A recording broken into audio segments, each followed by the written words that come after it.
I'd been staring at the waveform for so long that the jagged blue lines burned behind my eyelids every time I blinked. The hydrophone feed scrolled on the monitor in neat, predictable pulses, each spike a sturgeon, a lake trout, or, if I was lucky, a whitefish cutting across the array 2 miles out.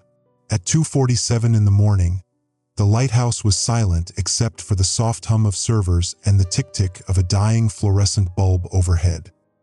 I leaned back, rubbed my face, and reached for the cold mug of coffee I'd forgotten hours ago. The bitterness hit the back of my tongue, metallic, like copper pennies in water. My body hated it, but my brain welcomed the shock. That was when the song began. Not static, not interference. A sound too smooth, too organic. My first thought was wail, low and resonant, the kind of drawn-out moan I'd logged 100 times during my internship on the Atlantic. But whales didn't live here. Lake Superior was deep, yes, over 1,000 feet in places, but it was still freshwater. No whales. Ever.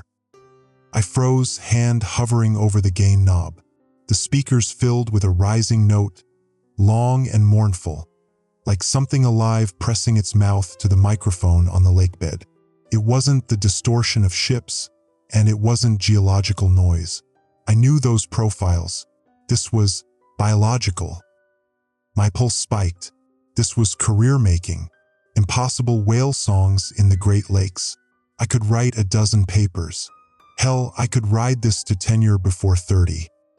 A flicker of instinct cut through the excitement. You don't record whales in freshwater, you cut the line.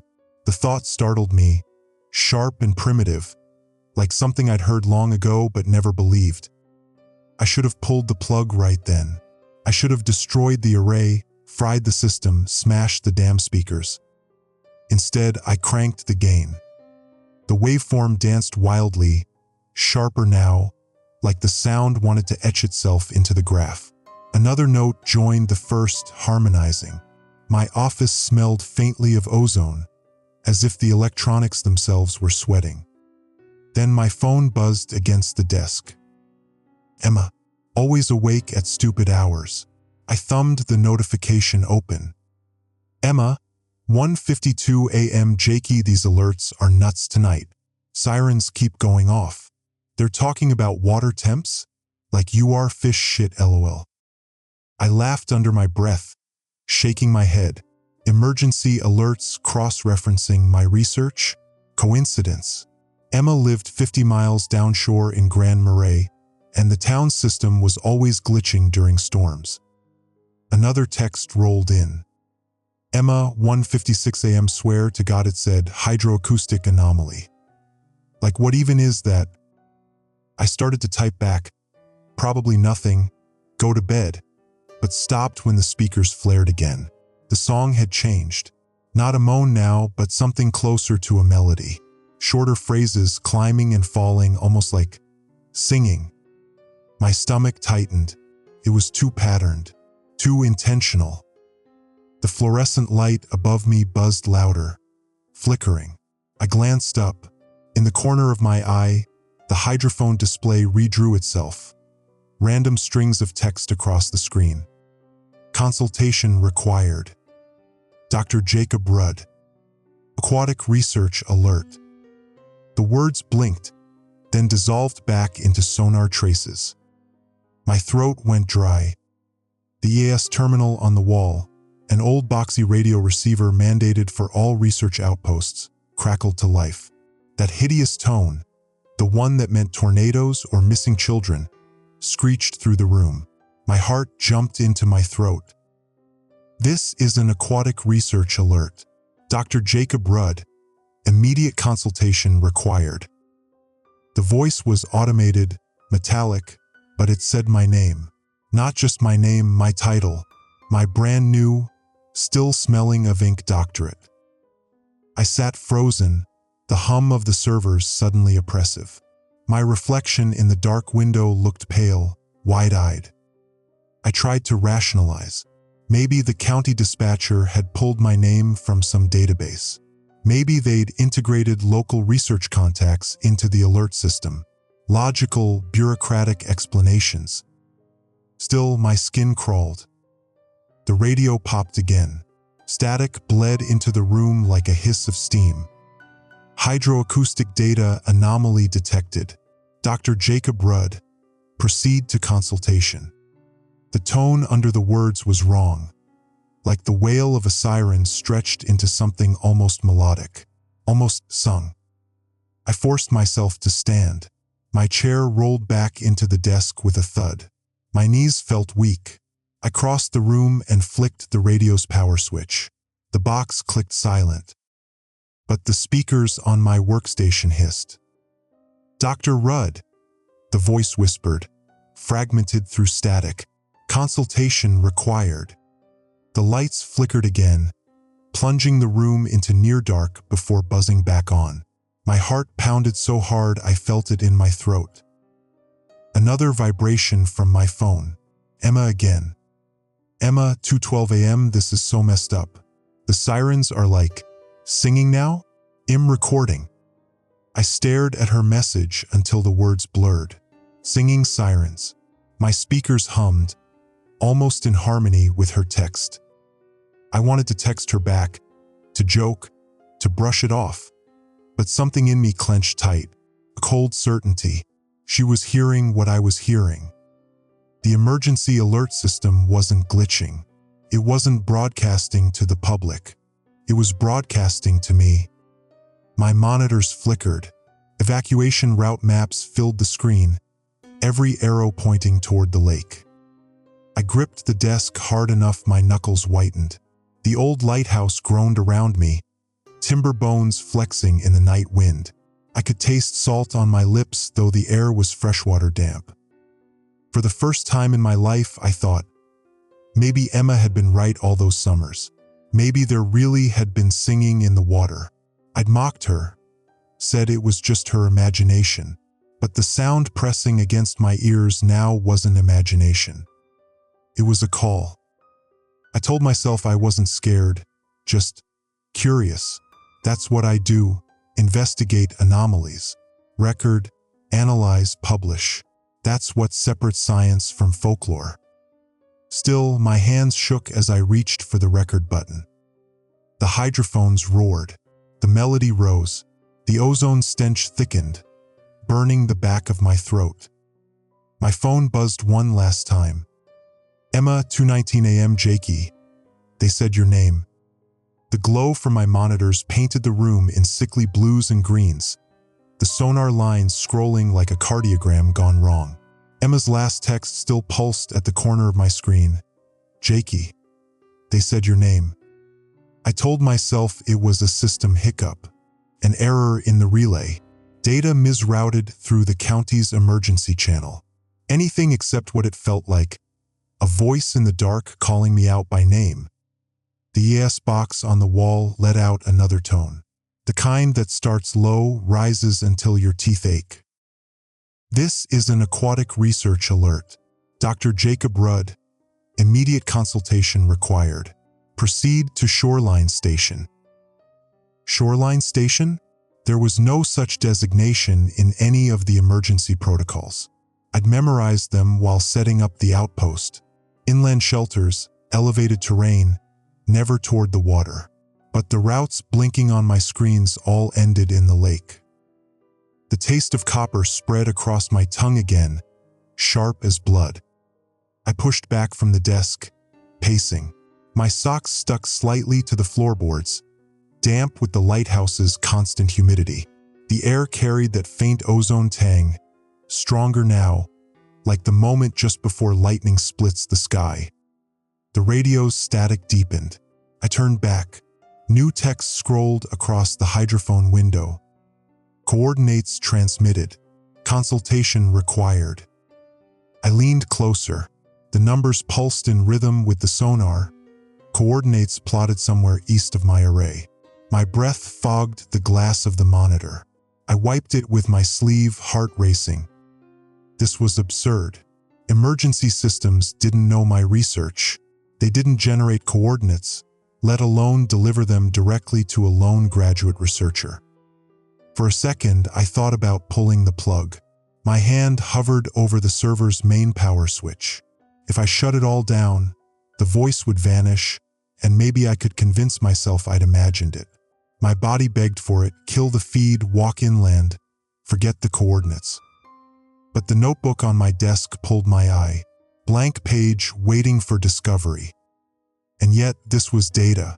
Raw, undeniable data. My arrogance did the rest. I grabbed the notebook, scribbled the coordinates, circled them twice. If something anomalous had been logged out there, if the system itself was flagging me for consultation, I'd be the first to publish it. This was beyond fish migration. This was front-page material. The voice cut through the room again, louder now, filling every corner of the lighthouse. Dr. Rudd, consultation overdue. Proceed immediately. My stomach dropped, but adrenaline drowned the fear. It didn't sound like a request anymore. It sounded like an order. I tapped Emma's contact. She answered on the second ring, her voice jittery with bad reception.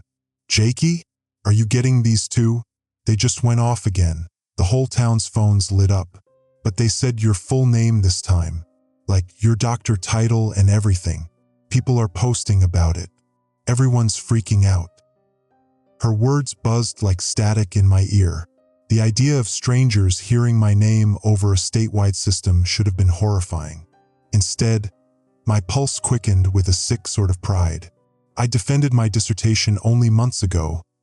Nobody had used doctor with me outside of faculty introductions. And now the system itself was recognizing me. "Listen," I said, forcing calm.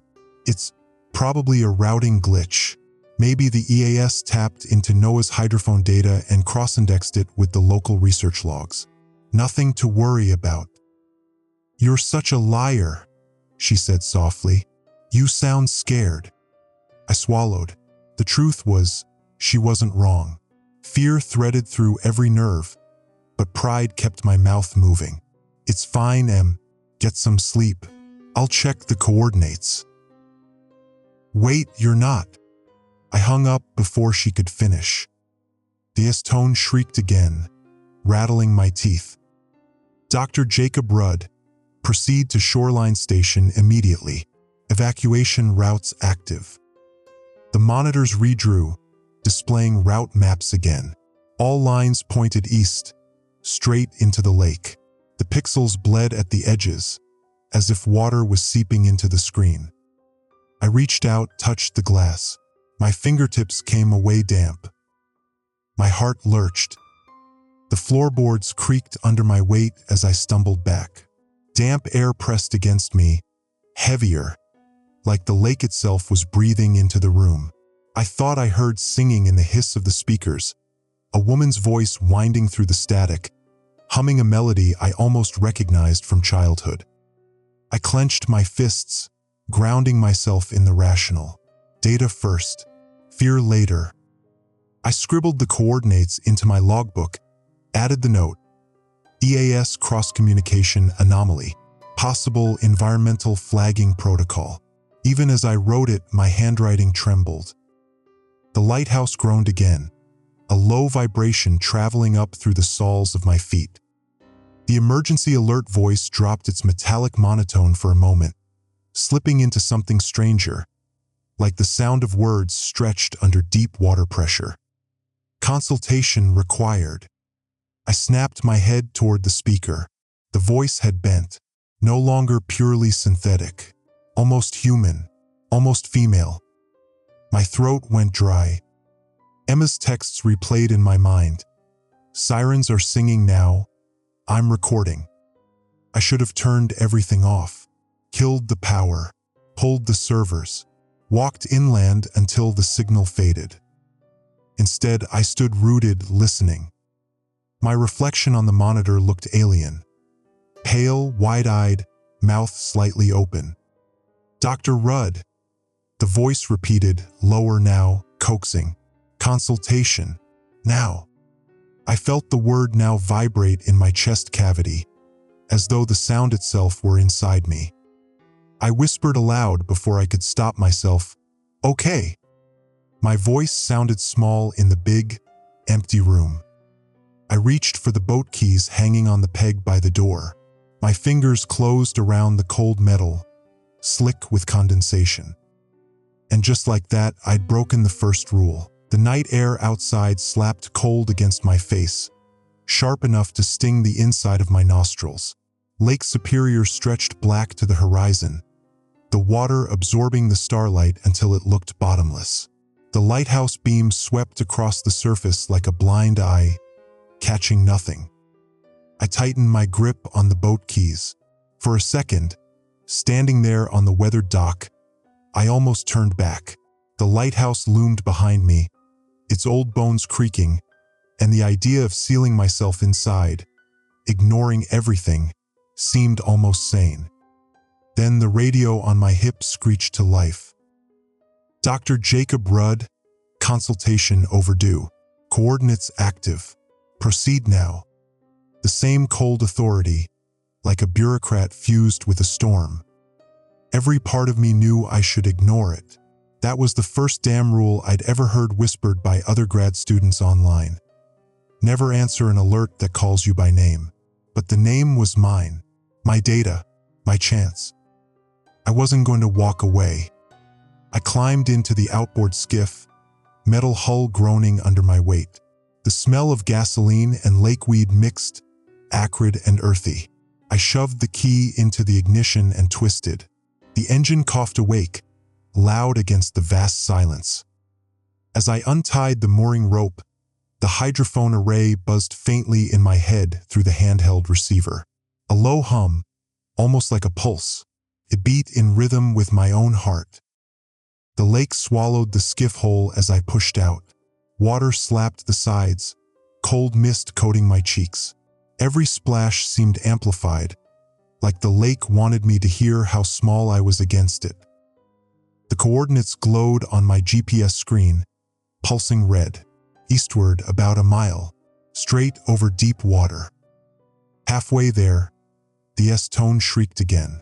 But this time it didn't come from the radio. It came from beneath the hull. The water vibrated with the rising pitch, a sound so low it rattled the screws in my teeth. The hull buzzed like a tuning fork. I gripped the sides, heart pounding. Dr. Rudd, depth station active. Proceed. The voice burbled through the water itself, distorted like it was being spoken through a throat full of waves. I told myself it was feedback, some weird harmonic with the hydrophones. Still, my knuckles ached from how hard I clutched the wheel. The fog rolled in then, thick and heavy, swallowing the world. My light cut maybe 20 feet before dissolving into milk. The air tasted damp, metallic like iron filings. A shape rose in the fog, black against black. For a second my chest seized, certain it was something alive. But as I coasted closer, I saw the skeletal tower of an abandoned buoy station, half collapsed, its steel legs crooked like broken bones. At its base, equipment. A floodlight dangled dead from its bracket, wires dipping into the water. A hydrophone relay, rusted, crusted with algae, blinked a faint green light. And there, lashed to the station by ropes gone stiff with mildew, floated another skiff. My breath caught. The registration numbers were half scraped off, but I knew the name painted on the bow. Chen. Dr. Sarah Chen had vanished 6 months ago. I remembered the frantic departmental emails, the speculation. She'd been cataloging fish migration in exactly this stretch. Her boat shouldn't have been here, not still, not tied, waiting. I killed my engine and let the skiff drift. My hands shook as I reached for the rope, pulling myself closer. The hydrophone station still buzzed faintly, feeding a live signal. I followed the cables up into the buoy's wrecked console. Mud-caked notebooks sat inside a watertight case, pages warped but legible. I flipped one open with trembling fingers. Logs, daily, precise, fish counts, sonar notes. The last entry, March 3rd, the day she disappeared. I flipped forward. My breath stopped. March 7th, April 11th. June 2nd. Entries continued in the same neat handwriting. Detailed, time-stamped. My skin went ice cold. Sarah had been gone for months, and yet her logs marched on, as though she never left. I snapped a photo with my phone, hands fumbling. The damp air blurred the lens, streaking the image. The radio at my hip hissed. Dr. Rudd, confirm data. Submit consultation. The voice was deeper now, fuller. The way it said my name made my stomach twist. I swallowed, forcing words out. This is Dr. Jacob Rudd, confirming anomaly. My own voice echoed back through the receiver, warped, as if repeated by something in the water. Dr. Rudd, confirming anomaly. The lake mocked me with my own words. The hydrophone console buzzed louder, a harmonic resonance that made the nails in the buoy shriek. My bones vibrated. I clapped my palms over my ears, but the sound burrowed straight through. I stumbled back into my skiff, Sarah's notebooks clutched to my chest. The fog swirled thicker, shapes forming in the gray. Not just vague shadows, figures. Upright, human height, standing where no footing existed. Their outlines rippled, as though carved from the fog itself. I counted 3, then 4, then more until the horizon was stippled with them. One of them tilted its head, slow and deliberate, right toward me. The radio boomed again. Dr. Rudd, consultation complete. Await further instructions. I jammed the throttle forward, engine roaring. The skiff cut hard through the fog, but the lake felt endless, every direction identical. My breath came fast and shallow, cold air burning my lungs. Sarah's notebooks sat heavy in my lap. Pages fluttered in the wind like restless wings. My phone buzzed. Emma again. Emma, 3:04 a.m. People online saying you are named too. Alerts are repeating it, over and over. My chest hollowed out. The system wasn't just calling to me anymore. It was broadcasting me. I wanted to tell her to shut her phone off, to get inland, but another sound rose beneath my hull. Not the whale song moans from earlier, not sirens. It was breathing, deep tidal, the kind of breath that moved more water than lungs should hold. The lake was alive around me, and I had answered its call. By the time I reached the lighthouse dock again, dawn was still hours away, though the sky carried that faint bruise-colored undertone that meant morning would eventually claw its way in. My skiff groaned against the pilings as I tied it off. Sarah Chen's notebooks pressed against my ribs like contraband. The lake was calmer now, unnervingly so. No breathing, no shapes in the fog, just stillness. Too still. Inside, I dumped the notebooks on my desk and powered up the hydrophone console. The hum was waiting for me, not the clean electronic buzz of equipment booting, but that organic undertone, like a cello string being bowed somewhere underwater. The data feed spooled across my monitor. I expected noise, static, maybe interference from the buoy relay. Instead, waveforms sharp and regular.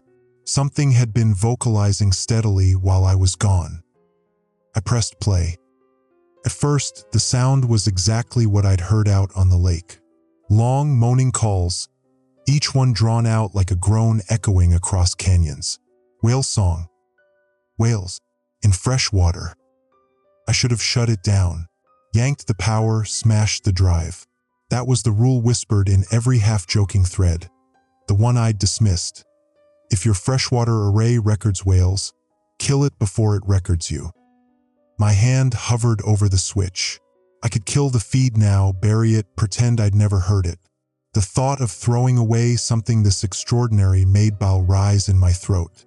Years of scraping for recognition, dismissed at every conference, every peer review, and now this.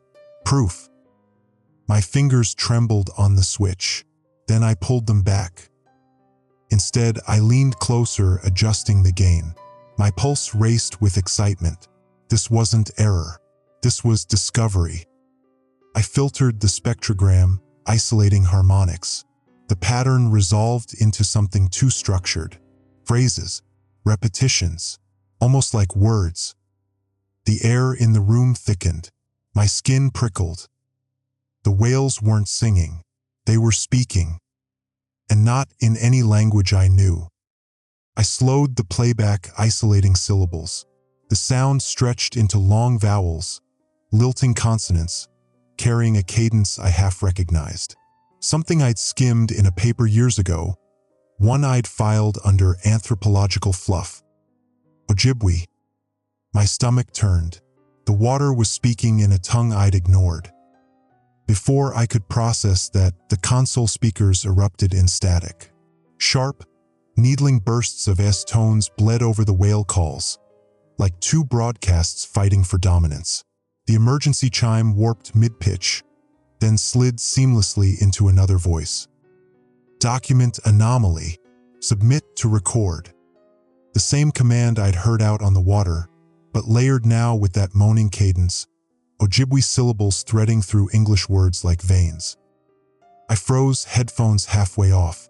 My rational brain screamed, "This is contamination, overlapping feeds, corrupted data."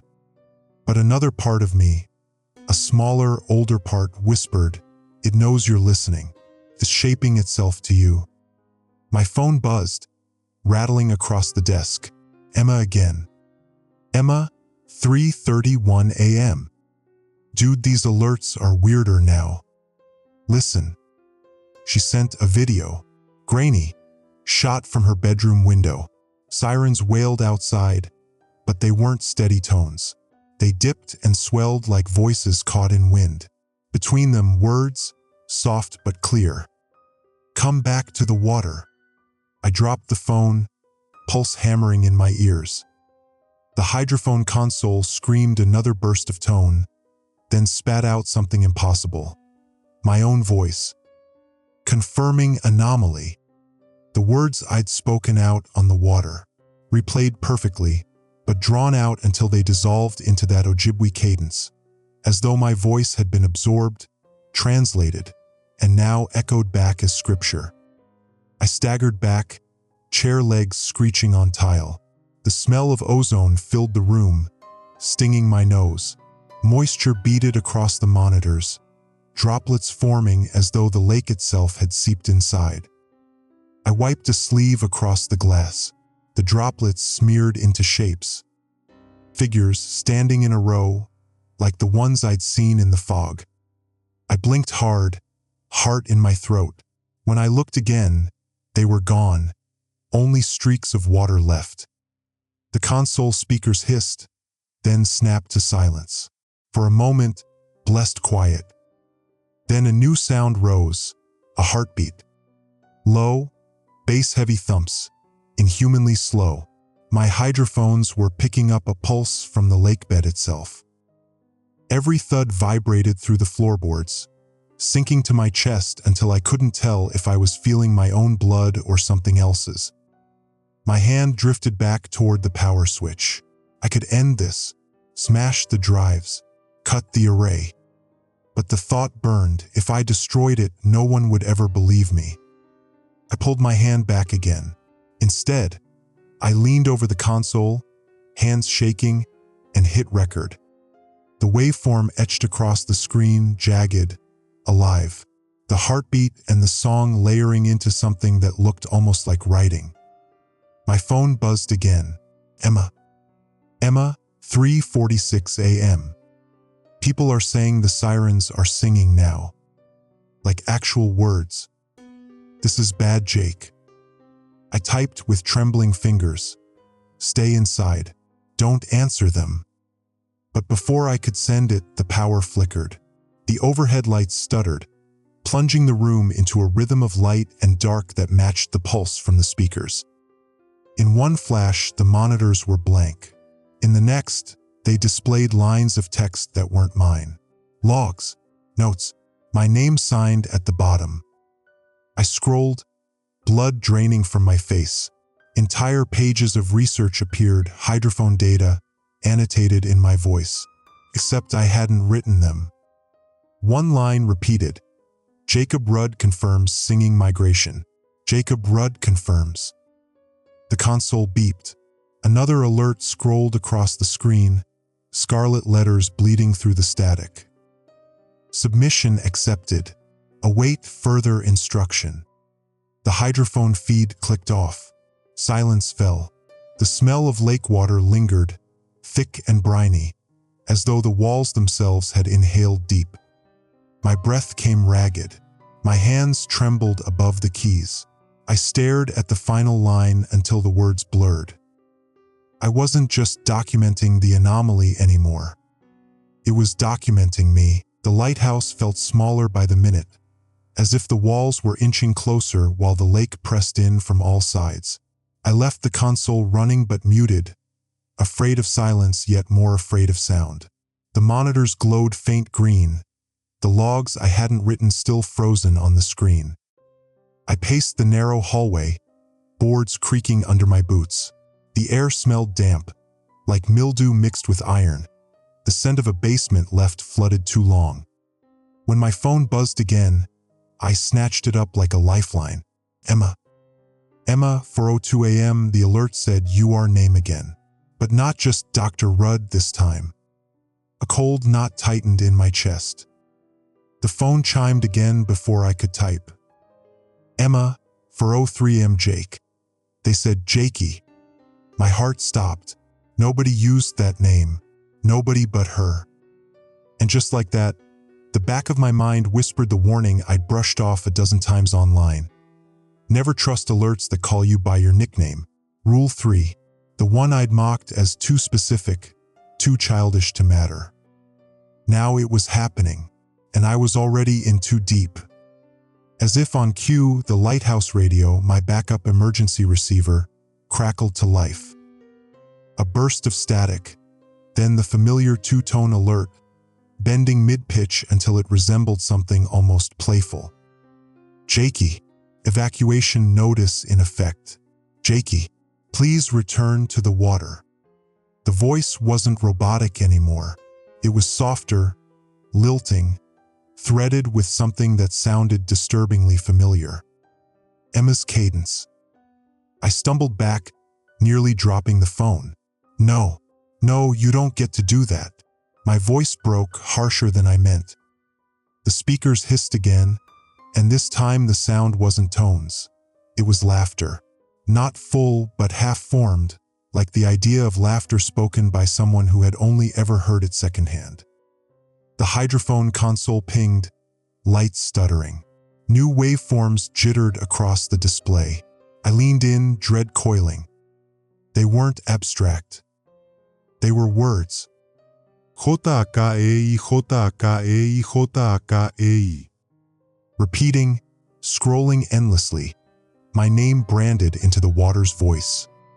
I grabbed my jacket and bolted up the lighthouse stairs 2 at a time, heart hammering. The beacon chamber reeked of hot metal and damp glass. Outside, the fog pressed thick against the windows, alive with movement. For a split second, I swore I saw her, Emma, standing knee-deep in the shallows below, waving up at me. I blinked, and she was gone, just fog curling over black water. The radio at my belt shrieked again.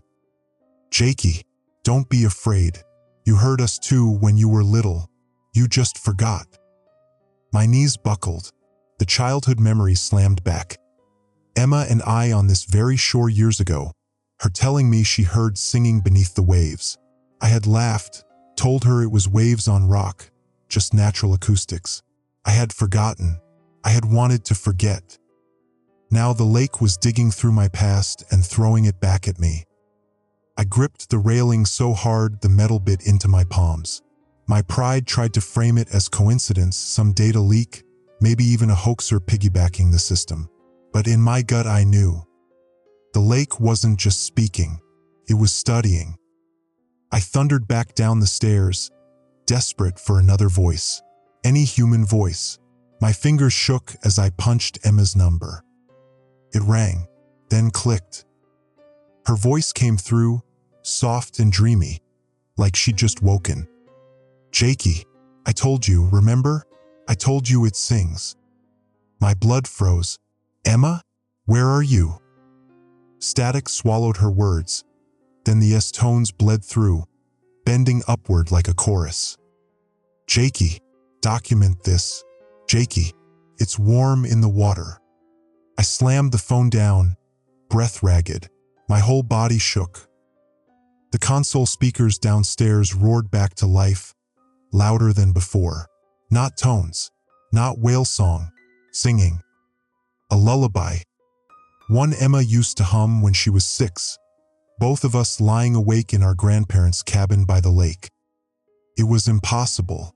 She hadn't sung it in years. I hadn't even remembered it until now. The air in the room turned heavy, humid, tasting faintly of algae and brine. My breath came shallow. I turned back toward the monitors. The logs were still populating in real time. Only now they weren't just signing my name. They signed Emma's too. Emma Rudd confirms. Emma Rudd confirms singing migration. My stomach twisted. "No," I muttered, backing away. "You don't get her. Not her." The radio blasted again, deafening, the voice almost giddy. "Jakey, bring Emma. She already knows the words." The power surged, lights flaring and dying in rhythm with the song. Shadows moved along the walls like water ripples. I staggered back, knocking over Sarah Chen's notebooks. Pages fanned out across the floor, dampened by condensation that hadn't been there minutes before. Words bled through the paper as though freshly written, ink smudging under invisible hands. Every page said the same thing, "Jakey." My knees hit the floor. For the first time, I felt the pride crack, fear slicing clean through. This wasn't data. This wasn't proof. It was personal. The smell of ozone thickened, mingling with the rot of old fish. The hydrophone console beeped a final time, text scrolling across the screen in blood-red characters. Collection incomplete. Awaiting Emma Rudd. My hands shook as I reached for the power switch. This time I wanted to kill it, burn it, anything. Before I could, my phone lit up again. Emma's number. Her voice bright and wrong. "Jakey, I'm doing real research now. The kind you always wanted." The line cut. The radio followed with a new tone. 5 sharp blasts, urgent, commanding. The official pattern for mandatory evacuation. But the map flashing on my screen showed every route leading not inland, but straight into the lake. The console shrieked again, a banshee tone that rattled the glass in the lighthouse. The evacuation map flared red across the screen. Routes spidered out from the town grid, but none led inland. Every path terminated at the water's edge, arrows plunging straight into Lake Superior as if the lake itself had opened its mouth to swallow them whole. I muttered, "That's impossible. Evac routes never go to water. Protocol forbids it." Every training I'd ever sat through hammered that into our skulls. You don't direct civilians toward the very thing you're supposed to protect them from. The siren outside howled. It didn't sound like machinery anymore. It sounded like breath. A notification blinked across the screen. Evacuation in progress. Estimated arrival, 12 minutes. I leaned closer. The feed shifted from the map to a grainy camera view. The streetlights showed shadows moving, hundreds of them. People, filing out of houses in neat lines, clutching children, carrying nothing else. Not panicked, not rushing. Walking calm like Sunday church processions. Their mouths were open, singing. My stomach clenched. I couldn't hear it through the feed, but I didn't need to. The hydrophones picked it up below the lighthouse. A swelling chorus, low and rhythmic, the same impossible frequency that had bled through my research files.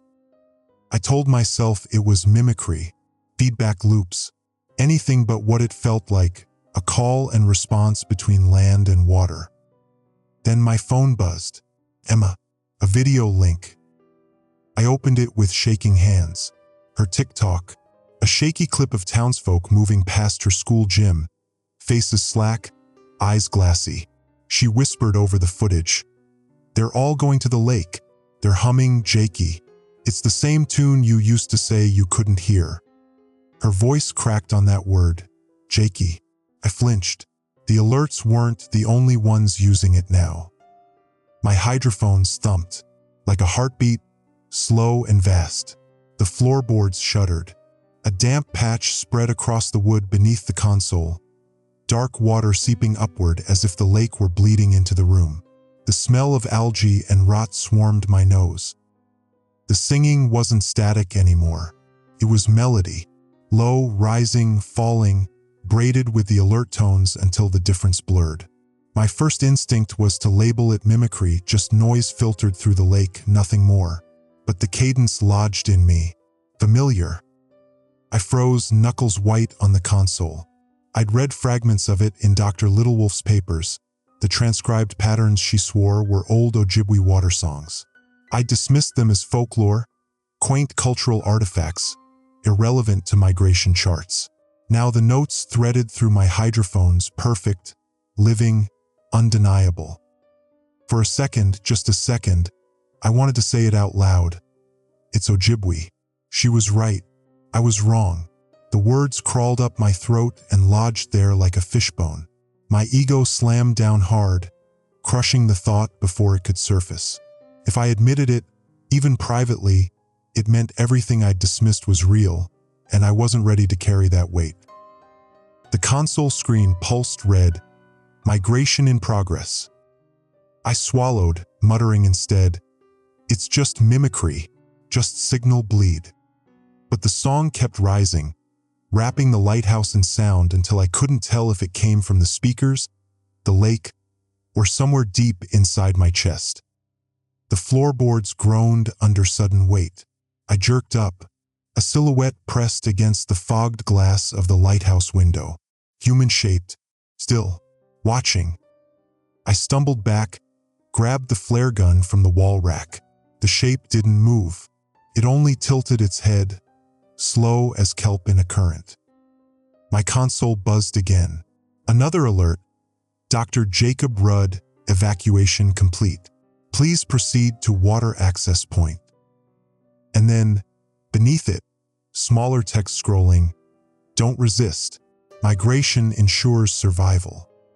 I fired the flare without thinking. The glass lit crimson, fog igniting into blood-red haze. The silhouette vanished, but the echo of footsteps circled the lighthouse base, wet slaps against stone. Another buzz. My phone again, a number I didn't recognize. One text. If the routes take you to water, don't follow. Don't break Rule 4. My pulse hammered. Someone else knew. Someone who'd seen this before. But Emma's feed still ran in the corner of my screen. Her camera caught the crowd funneling toward the lake. Among them, a face I recognized. Her eyes half shut, lips moving with the song. My throat locked. "Emma," I whispered.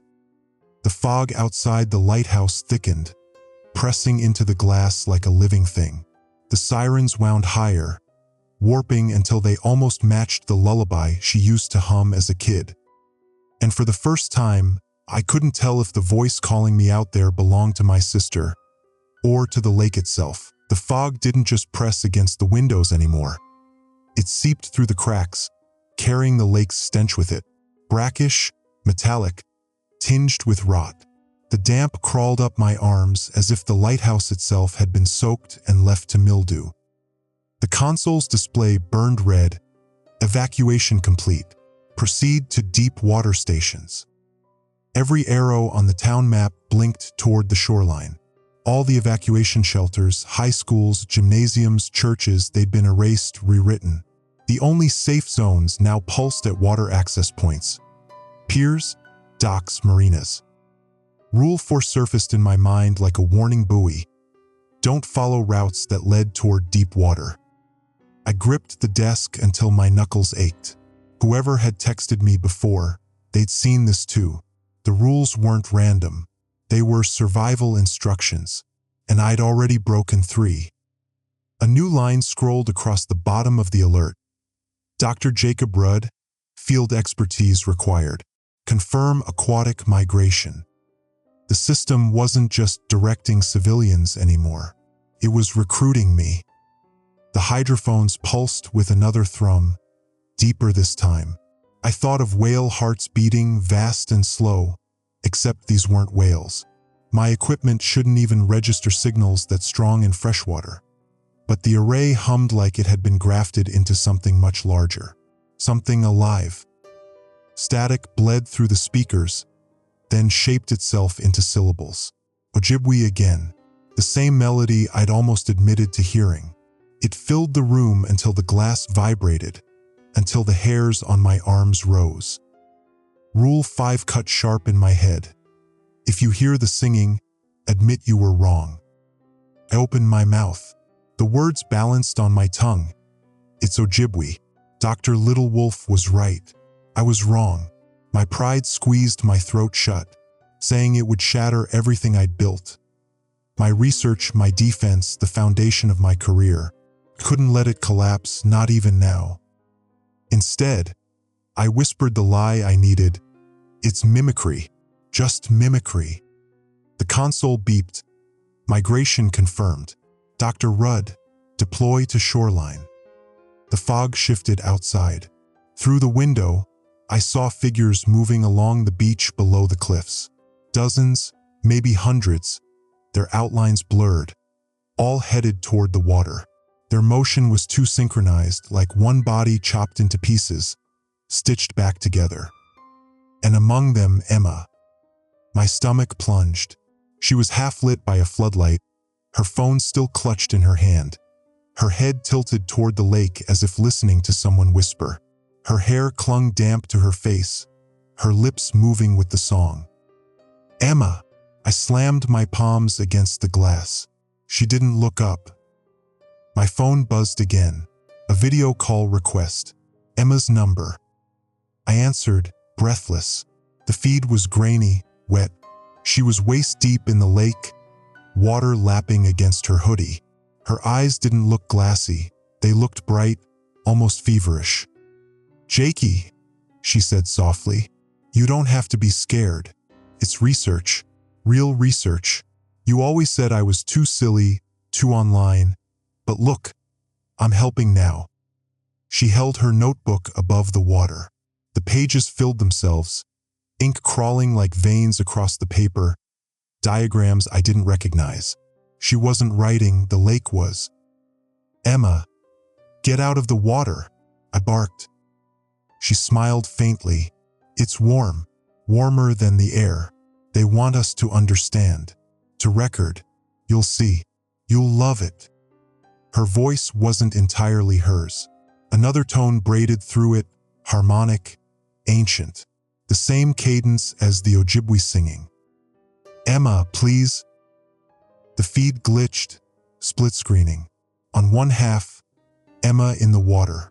On the other, me sitting in the lighthouse. But the version of me on her screen wasn't moving. It just stared, eyes wide, lips parting in silence. The call dropped. My console screamed. Final alert.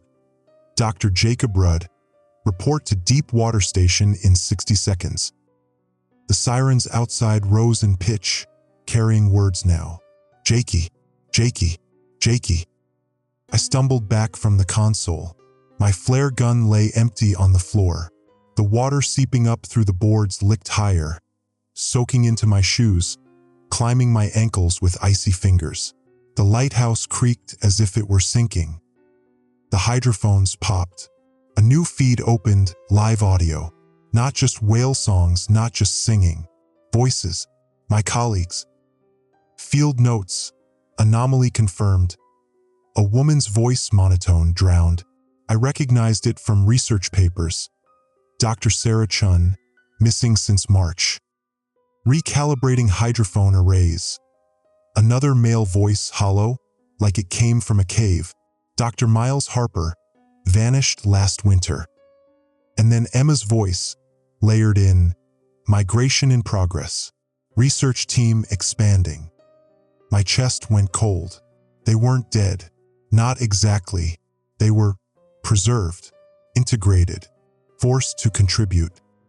The lighthouse lights flickered, then swung of their own accord, spotlighting the fog. And in that glare, I saw it. A figure rising from the water, taller than the lighthouse itself. Scaled skin that rippled like fish bellies. Too many eyes, gleaming like sonar pings. A mouth that wasn't a mouth but a gash running vertical, humming the same lullaby Emma had sung as a child. The sirens merged with its call until I couldn't tell machine from monster. The console blinked furiously. Not just an order this time, a declaration. Dr. Jacob Rudd, final report. I stood frozen. The words didn't sound like commands anymore. They sounded ceremonial, like a summons to defend my thesis in front of an audience I couldn't see. The countdown resumed. 15, 14, 13. Water gushed up through the cracks. My equipment hummed, screens alive with data flowing in from colleagues I knew were gone. The entity wasn't just mimicking them, it was broadcasting their work, extending its network. The sirens wailed with Emma's voice now, soft and certain. "Come, Jakey, it's time." And I knew. I had less than a minute before the lake claimed me too. The countdown thundered in my skull. 10, 9. Each number pulsed with the hydrophone hum, like the lake itself had a metronome lodged in its chest. The floorboards were soaked now, water lapping over my boots, cold and heavy. The air smelled like iron and algae, sharp enough to sting the back of my throat. Every inhale tasted like the lake had already swallowed me. 8. The sirens outside shifted pitch, weaving into the lullaby again. Louder. The walls quivered with it, vibrating like the lighthouse was a tuning fork struck by some invisible hand. I knew the rule. I knew what it demanded. Admit the singing is real. Say it. Break my pride. My mouth moved, lips forming words I couldn't push past my teeth. The more I resisted, the clearer the song grew, filling the gaps in my silence like water finding cracks. 7. The console blazed, messages overlapping until I couldn't track them. Dr. Jacob Rudd report. Field migration confirmation required. Final defense. Indigenous aquatic mythology. And then Emma's voice, filtered through the alert system. "Jakey, we're waiting for you. Don't make me stand here alone." My knees buckled. I nearly dropped into the rising water. "Emma," I shouted, though my voice was swallowed by the walls, muffled like I was already underwater. 6. The hydrophone speakers crackled again. Voices poured through, scientists monotone, reporting observations in endless loops. Miles, Sarah, more names I recognized, researchers who'd vanished, their notes now puppet by something that wanted me to listen. It was a symposium, I realized, a seminar of the drowned. Every word meant to legitimize the phenomenon by drowning it in research language until skepticism drowned with them. The lighthouse beam swung outside, cutting through the fog. For a split second, I saw it towering, scaled, haloed in spray. Eyes like sonar blips, too many, each locking onto me. The mouth tore open and the sirens bent into its voice. 5. It wanted me down there, wanted me to step into the water, join the procession, deliver my thesis like an obedient student. The flare gun lay useless on the floor.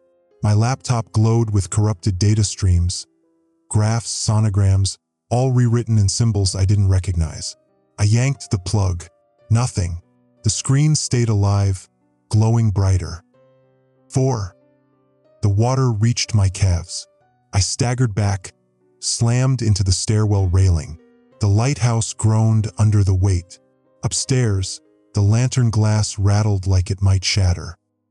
The sirens softened suddenly. A false kindness. Emma's voice drifted through. Jakey, remember the summers here? When you said you couldn't hear the singing. You can hear it now. Don't fight it. Just admit it. It's okay to be wrong. The words nearly broke me. My throat burned. For a heartbeat, I believed her. If I said it, if I just admitted aloud that the Ojibwe songs were real, maybe Emma would step out of the water, maybe all of this would loosen its grip. The words swelled, sharp in my chest. I was wrong. But pride crushed them before they could escape. I couldn't hand it that victory, even if it cost me her. 3. My phone buzzed. Unknown number again. A single line of text. Destroy the array or you'll be part of it. The hydrophones groaned in answer, the cables outside straining like chains being pulled from the depths. They weren't just receivers anymore. They were transmitters, broadcasting my location, my notes, my life's work straight into the lake's lungs. I glanced at the generator room door. Sparks crackled under it, ozone burning my nose. The entity wasn't just in my equipment. It was in the grid itself, using every circuit as muscle. 2. The countdown shook the glass, numbers booming like God voices. Emma's face flashed across every screen in the room, pale, smiling faintly. Behind her, water climbed to her shoulders. You don't have to resist, Jakey, she said. It's easier when you let go. Think of it as collaboration. The word collaboration knifed through me. Academic bait dressed up as salvation. 1. The lights died. Total blackout. Then a surge. The screens ignited white. My name roared from the sirens, from the water, from Emma's mouth and the mouths of the missing. Dr. Jacob Rudd, begin. The apparition outside leaned close, its many eyes gleaming through the lantern glass. The water inside the room rose to my knees. I scrambled to the generator door, wrenching it open. Heat blasted me. Sparks jumped across wet metal, sizzling. I could end it here, smash the array, burn the connection. But my career, everything I'd worked for, was braided into those machines. The hydrophones weren't just gear. They were my thesis, my name, my proof I belonged in the field. Destroying them meant erasing the only thing I'd ever been good at. The chorus pressed tighter. Emma's voice climbed above the rest. Please, Jakey. For me. I froze, torn clean in two. My ego demanded I keep my work. My fear begged me to burn it. My love for Emma. She was already halfway gone. The smell of ozone thickened. Water hissed as it met live wires. A hum rose, deafening, like the whole station was about to rupture.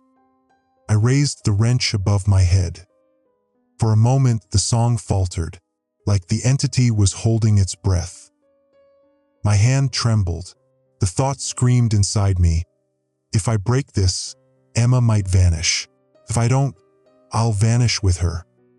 The apparition's mouth tore wider, emitting a siren blast that rattled the steel beams. The countdown restarted, but now it counted up. 1, 2, 3. The numbers weren't a warning anymore. They were an archive, recording, cataloging me. The wrench slipped in my sweaty hands, caught it, raised it again. And in the split second before I swung, the screens flickered with a new message.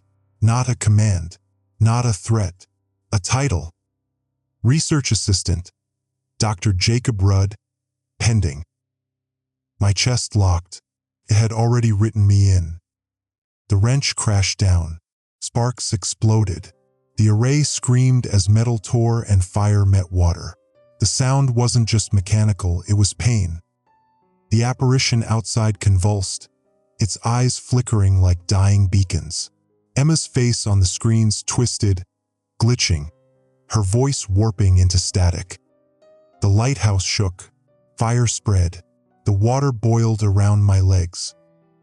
And through the chaos, one final phrase surged from every speaker, every siren, every mouth outside. Migration incomplete. The building groaned, tilting under its own weight. I stumbled for the stairwell, lungs burning with smoke, knowing the station was seconds from collapse. The lighthouse screamed as it tore itself apart. Steel beams shrieked, glass shattered overhead, and the lantern room collapsed in a spray of sparks and fire.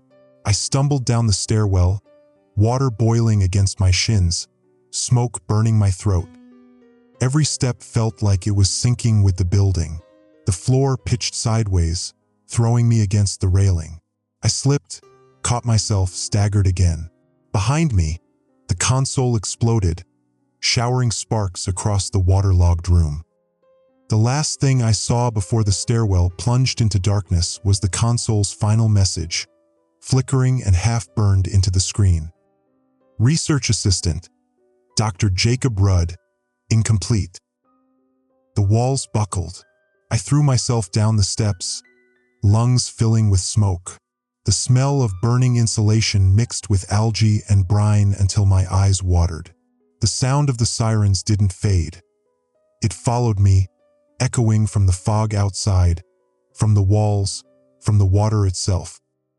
I hit the ground floor hard, knees slamming into wet concrete. The door was jammed by warped wood. I kicked until my legs screamed, the hinges groaning, the water rising around my waist.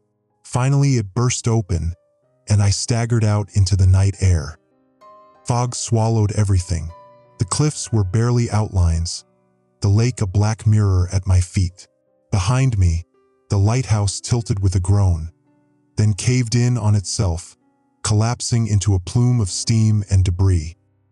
The sirens wailed one last time, fractured and weak. Then silence. Only my breath remained, harsh, uneven, filling the empty night. I sank to my knees in the wet sand, coughing smoke until my chest burned.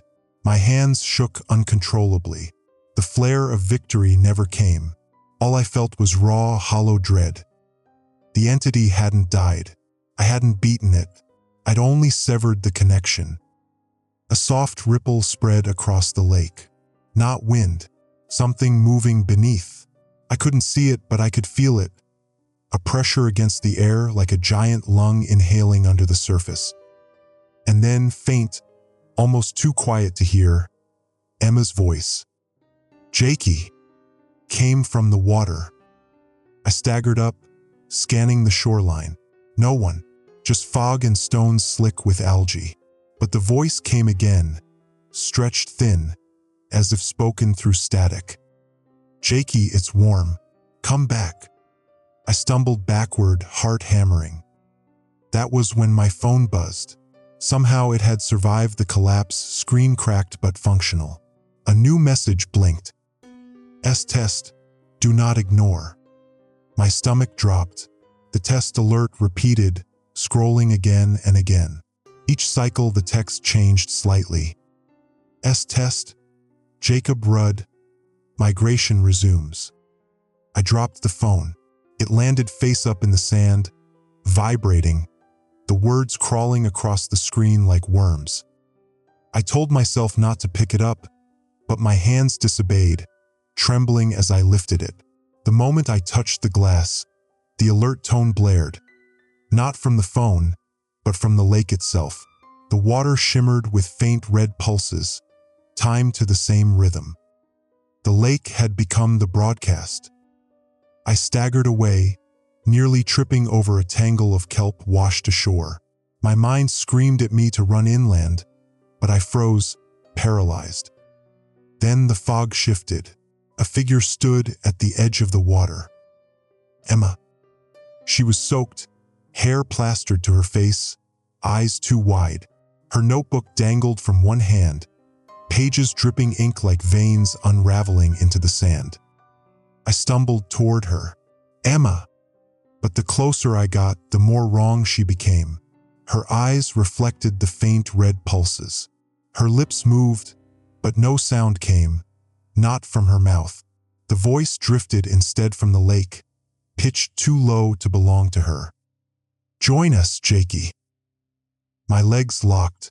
The Emma shape tilted its head, then dissolved into fog, collapsing back into the shoreline mist. I almost screamed. Instead, I forced myself to breathe. It wasn't her. It wasn't her. But the doubt burrowed in. If the entity could puppet missing researchers, if it could mimic their voices, their research logs, why not Emma? How could I know she wasn't already half-claimed? The sand beneath me shivered. For a moment, it felt like standing on skin stretched too thin over bone. I backed away, feet splashing in shallow water. The sirens surged again, faint but rising.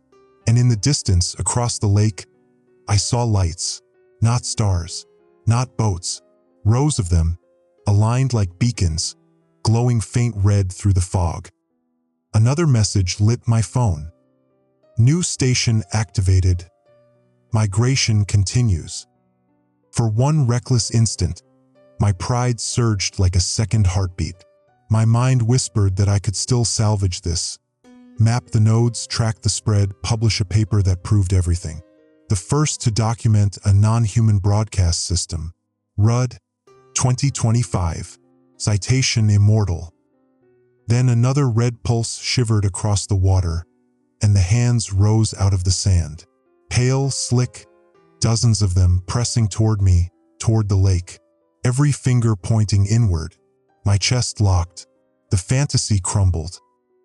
I staggered back, tripped, fell onto my elbows. The cold seeped into my bones. The last message on my phone froze my blood. Research team updated. Dr. Jacob Rudd. Status. Provisional. I hurled the phone into the lake. Red ripples pulsed out where it sank, swallowed in seconds. The fog pressed closer. The silence between the sirens stretched, waiting. I wanted to scream. Instead, I whispered to myself, hoarse and cracked, "You're not done with me. Not yet." Somewhere across the water, Emma's voice answered, faint and warm. "Not yet." The fog pressed in so thick it was like standing inside a lung. Each breath rasped in my throat, heavy with damp salt and static. I kept my eyes fixed on the shoreline, though it seemed to shift every second. Rocks where there hadn't been, trees where I swore there was only sand. The lake was rewriting the map. And then I heard her again. "Jakey." This time closer, right behind me. I spun, fists up like that meant anything. And there she was, Emma again, only sharper, more detailed than the last version. Wet hair dripping down her shoulders, skin pale with a faint red glow underneath. Her notebook clung to her chest like she'd been cradling it for hours in the water. "Emma," I whispered, half prayer, half denial. She smiled, lips cracked, teeth too perfect. "You always wanted proof. You always wanted a legacy. I'm here. Write it down. Show them." Her voice wasn't just sound. It hit me in the chest like bass, vibrating in my ribs. The phone I'd thrown into the lake buzzed back onto shore, spitting sand as if the water rejected it. The screen lit up, glowing blood red. Confirm participation. Research team status. Active. I froze. The message pulsed in rhythm with the siren hum rising from the lake. The notebook in Emma's arms dripped black ink into the sand, each drop forming letters that dissolved before I could finish reading them. "You're not her," I said, though my voice cracked. She tilted her head, eyes glowing faint like hazard lights. "Don't you remember the rules?" The words landed like a gut punch. My stomach clenched. I did remember Rule 5. Don't mistake the singing for theirs. "You almost admitted it last time," she whispered, stepping closer. "You almost said my name like it mattered. Why stop now?" Her bare feet didn't leave impressions in the sand. I backed away, heart hammering. My foot caught on a tangle of kelp and I nearly fell. My pride screamed that I should hold ground, that giving an inch meant acknowledging she was right. My survival instinct screamed louder. I stumbled further back. The sirens surged. The sound warped, splitting into layers. One the familiar S tone, the other a melody stitched with Emma's voice. The harmony drilled straight into my skull. My ears popped, and blood trickled warm down my neck. The phone buzzed again. Confirm participation. Final phase initiated. The screen glitched, scrolling fast enough to burn my eyes. Warnings, names, codes. My own face flashed for a second, grainy, like a still from security footage. My throat went dry. "Jakey," Emma crooned, closer now. Her hair brushed my shoulder. "They already have you. You might as well choose it. Better to walk into the water than be dragged." Her breath was cold. The smell wasn't her, it was mildew, wet stone, and copper. I nearly broke. For one flicker of a heartbeat, I believed her. Maybe the rules weren't warnings, they were inevitabilities. Maybe every researcher who'd been stationed here eventually joined. Maybe fighting only made it worse. And in that same flicker, another thought wormed in. What if I documented this node? What if I could turn this into a paper, salvage something of my work? Even if I died, my name would outlive me in journals. My legacy wouldn't be erased, it would be engraved. The idea throbbed like a pulse in my skull, a temptation sharper than survival. I clenched my teeth. No! The lake disagreed. The surface bulged, rising like something massive pressed just below the skin of the water. Lights shimmered underneath, rows of red, aligned in impossible patterns.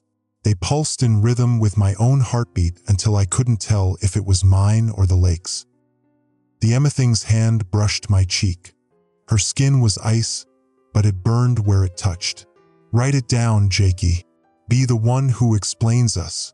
It's all you ever wanted." I swayed. My knees trembled. My chest felt split open between ego and terror. The phone blared one last alert. Confirm or be assigned. The choice wasn't real. I knew that, but staring at the glowing letters, hearing her voice echo every unspoken hunger I'd buried under research papers and late-night ambition, it almost felt like one. I shut my eyes. "You're not Emma." When I opened them, the fog-thin illusion cracked. Her jaw dislocated with a wet pop, opening wider than it should, voice spilling out not from her throat but from the lake itself. "Confirm, confirm, confirm." Hands rose from the water again. Dozens, then hundreds, pale arms reaching, fingers twitching toward me. Their nails were split and dark with lake rot. I stumbled backward into the tree line, tripping over roots, branches clawing at my face. My lungs burned. The sirens shifted pitch, the static fraying until it felt like my skull was cracking. Behind me, the Emma thing laughed, low, glitching, fractured. "Run if you want. You'll only end up here again. We're patient." The laughter dissolved into the siren tone. The trees ahead bent wrong, leaning toward the lake. Branches swayed though the air was still, every leaf vibrating in time with the alerts. Even the forest was bending toward migration. I clutched my chest, gasping. The taste of blood coated my tongue. "Not yet," I muttered, forcing one leg in front of the other. "Not yet." The forest opened to a clearing. For the first time all night, I thought I'd found escape. But the clearing wasn't empty. In the center, half buried in sand, sat a radio tower. Smaller than the lighthouse, crooked, rusted, but intact. Red lights blinked on its frame. Cables snaked from its base into the soil, pulsing faintly like veins. The phone in my pocket buzzed again, though I swore I'd thrown it away. "Second node active. Accept your role." I doubled over, clutching my knees, bile rising. The entity hadn't just survived, it was multiplying. New towers, new stations, new hosts. And my name was already written into the system. Emma's voice drifted again through the trees, softer now, almost kind. You can't outrun migration, Jakey. You are the migration. I wanted to scream. I wanted to rip my ears off, claw the sound out of my skull. Instead, I staggered forward toward the tower, rage and terror braided tight. If I couldn't outrun it, maybe I could burn this one too. But as I reached the tower, the ground beneath it pulsed warm, like blood through a vein, and I realized the horrible truth. This one wasn't built. It had grown. The tower hummed like a living thing, not electricity, breath. The red lights strobed slow and steady, each pulse syncing with the pounding in my chest until I felt like I'd been grafted to it. I crouched near the cables, bile rising. They weren't wires. They were cords of cartilage wrapped in wet skin, slick and veined, burrowing into the soil. The smell of brine and rot made me gag. The phone in my pocket vibrated hard enough to bruise. Final alert, Dr. Jacob Rudd. Your defense begins now. Static hissed from the tower, resolving into words. A voice like water sliding over glass. Report findings on aquatic mythological anomalies. Time limit, 60 seconds. My blood ran cold. The sound wasn't bouncing from some distant broadcaster. It was emanating from inside the meat of the tower. Behind me, the forest bent again, leaves crackling though there was no wind. My skin prickled with the sensation of being watched by every tree. Then Emma's voice, clear as a bell, rang from the static. Jakey, don't choke this time. The laugh that followed was wrong. Layered, glitching, spooling in reverse before playing forward again. I pressed my palms to my ears, but the voice burrowed straight through bone. Your research was never yours. It was always ours.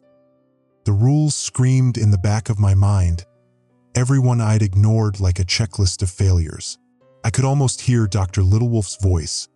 Don't mistake the singing for theirs. Don't answer alerts meant for you. Don't follow evacuation routes that lead into water. I'd broken every single one. The tower's hum deepened, cables writhed, and the sand beneath my boots quivered. A low vibration spread outward into the soil, crawling up my legs. Another alert flashed across the phone. Migration phase, surface, host integration, pending. I stumbled back, heart hammering. Not me, not me. The tower disagreed. The red light pulsed once, brighter, hotter, and for a second, the clearing became a stage. Figures stood around the base of the tower, half seen through the fog, silhouettes of people I knew. Sarah Chun, Professor Adler, even technicians I'd only met in passing. Their bodies were stiff, wet, eyes glowing faint red. Each one clutched notebooks or handheld devices, scribbling furiously though no pens touched paper, notes writing themselves. Their mouths hung open. A tone spilled out as static, layered with low chanting. Emma stood among them. She was clearer than the rest, her face painfully close to real. Her lips moved, syncing with the chant. But when she looked at me, the glow behind her eyes flickered like recognition. Jakey. The word cracked. For the first time, it didn't sound like mockery. I felt the urge to run to her, to drag her out, to believe there was still something human in there. But the sirens blared again, louder now, shaking the tower. My phone screen went black, then white text scrolled. Acknowledgement required, mythological input validity. Dr. Mary Littlewolf, correct. You, incorrect. My pride snapped like a fault line. The tower wasn't just mocking me, it was demanding submission. To live, I had to admit everything I'd dismissed. And then the thought crept in, unbidden and poisonous. This is a defense, a real one, a test, not an execution. If I handle it right, if I frame my argument correctly, I could still win this. I could still prove my worth. For half a second, I believed it.